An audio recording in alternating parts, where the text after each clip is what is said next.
Okay, I consider this to be a difficult integral to evaluate. If you want, I want to recommend this. You click on this link over here, and you're going to see somebody else do the problem. Certainly, they'll do the problem similar to what I'm doing. There might be some differences, by the way. So what I'm going to do over here is they gave me a hint, and they said it has something to do with the U substitution and something to do with tangents. All right. So if someone says, I just don't see that. And you're right, I don't see it either. But the bottom line, if you start to rewrite this guy, and this may not be enough of a hint for you, let me write this over here. I'm going to write down 0, pi over 4. I'm going to leave some space here, but they said U substitution is going to work. So secant, that's x. On the bottom, I'm getting this over here, and I want to write it down as a single angle now. This is dx.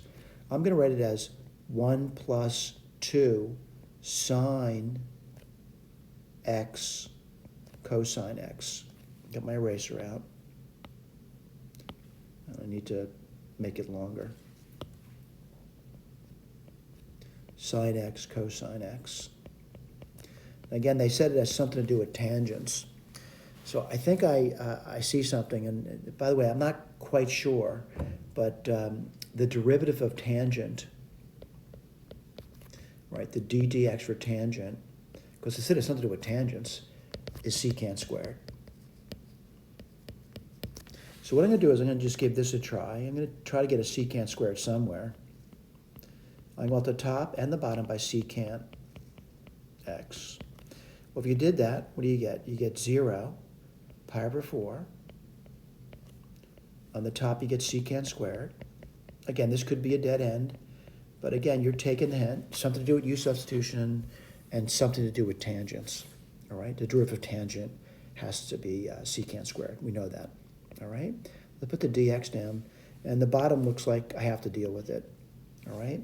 Now, one thing I want to point out, the limits of integration are from 0 to pi over 4, so I'm pretty safe with this. I mean, all these functions are going to be positive functions between 0 and pi over 4, all right? So, I should say non-negative. So let's take a look, and I'm going to write this over secant x squared square root. On this region is the same thing as secant. When I say region between 0 and pi over 4, it's just secant of x. So I'm going to take the root there, and I got secant squared x times the other root, and that's going to be 1 plus 2 sine x cosine x. Let's see if I can simplify that. And what would you get there? You get secant squared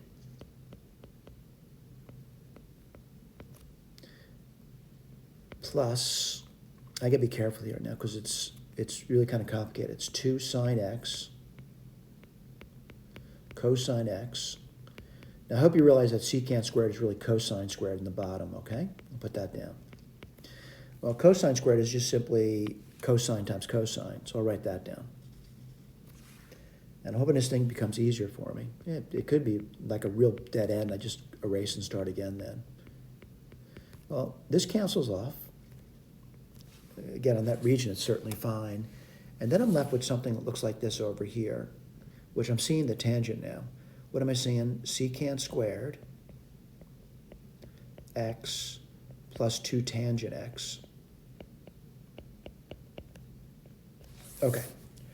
I'm still in trouble, and because I definitely see the tangent, but I'll be honest with you, I'm not seeing a substitution is going to work now. So I need to like either back out of this and try again, or maybe start thinking again. And I want to start thinking again. And the thing I want to get to is I do see the secant squared in the bottom, and I know my substitution has something to do with that root. All right. So what do you mean by the root? The substitution is going to involve what's inside the root, which is the radicand. So I'm going to say secant squared is the same thing as 1 plus the tangent squared x. All right? So secant squared x plus 2 tangent x is equal to, let's be careful to write this down, 1 plus tangent squared x, and again, this still could be a dead end, plus 2 tan x. And I'm starting to recognize this, maybe it's factorable. So tangent squared x plus 2 tangent x plus 1, it does factor. What does it factor to? Tangent x plus 1 squared. And that's kind of remarkable. So let's write that down. You get 0, pi over 4,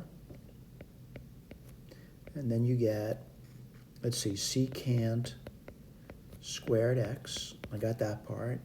And this bottom is just simply tangent x plus 1 squared dx. I think I'm satisfied with that. I'm going to get my eraser out and get rid of this stuff over here. And again, if this is still a dead end, you're going to have to back out of it and do something else. I'm not there yet. But what I noticed about this over here is that the tangent x plus 1 is going to be non-negative. So I don't have to worry about the absolute value of that square root. So I can write that down there. So what I'm going to get over here, let's be careful again.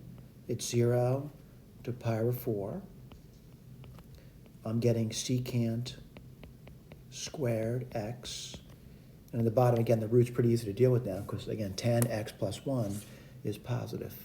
So I'm not worried about absolute values. And now I think I'm ready for a u substitution. And what's a u substitution be? U would be equal to the tangent of x plus 1, and the du would be secant squared x dx. Let's go to town on that. Well, let's see. Tangent of 0 is 0, and 0 plus 1 is 1. The tangent of pi over 4 is 1, and 1 plus 1 is 2.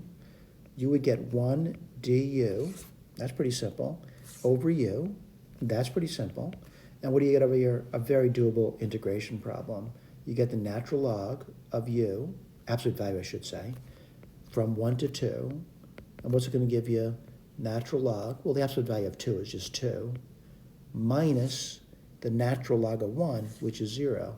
So I get something pretty simple. I get the natural log of 2. All right, I do recommend you look at the answer key. It's in the blue area. I kind of put the work down there.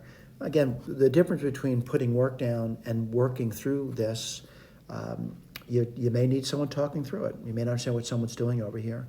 And I'm hoping you've paid attention and were able to follow the steps that we presented to you. But the steps are typeset here for you, and the u substitution is also put over here with the final answer of the natural log of 2. Thank you for paying attention.